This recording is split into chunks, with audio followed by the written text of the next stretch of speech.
שמי לילי ביטן, אימא לשני ילדים, תושבת נתיבות.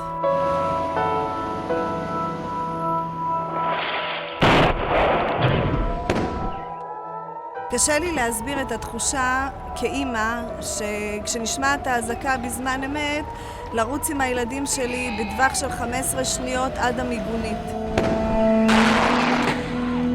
המיגונית מצילה חיים, וזה מה שקרה איתנו במבצע צוק איתן.